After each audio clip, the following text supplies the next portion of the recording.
పోరాడాల్సిన పరిస్థితి వచ్చినా కూడా సంతోషంగా అన్న కోసం త్యాగం చేస్తారు. ఎవరు అసంతృప్తిలో లేరండి. ఎందుకంటే ఈరోజు మేమే తోపులు అనుకున్న వాళ్ళు జగనన్నని వదిలి తెలుగుదేశం పార్టీలోకి వెళ్ళిన 23 మంది ఏమయ్యారో మీరే చూశారు. జగనన్న ఫేస్ కట్తోనే ఇక్కడ గెలుస్తున్నారు మ్యాక్సిమం ఎమ్మెల్యేలు, ఎంపీలు. వైఎస్ఆర్ కాంగ్రెస్ పార్టీ విజయానికి ఎవరెవరు సహకరిస్తారో, ఎవరికి ఏం చేయాలో సిపి పార్టీ టికెట్ పైన గెలిచినటువంటి ఒక అభ్యర్థి గారు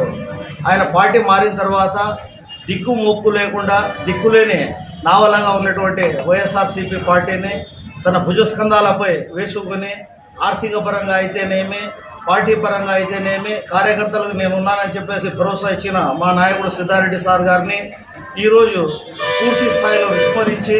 కనీసం ఆయన అభిప్రాయాన్ని కూడా గౌరవించకుండా, కనీసం ఆయనతో మాట్లాడేదానికి కూడా అవకాశం ఇవ్వకుండా ఏకపక్షంగా ఎక్కడి నుండో దిగుమతి అయినటువంటి నాయకుని మా మీద రుద్దడానికి మేమందరం కార్యకర్తలం అయితేనేమి, నాయకులైతేనేమి,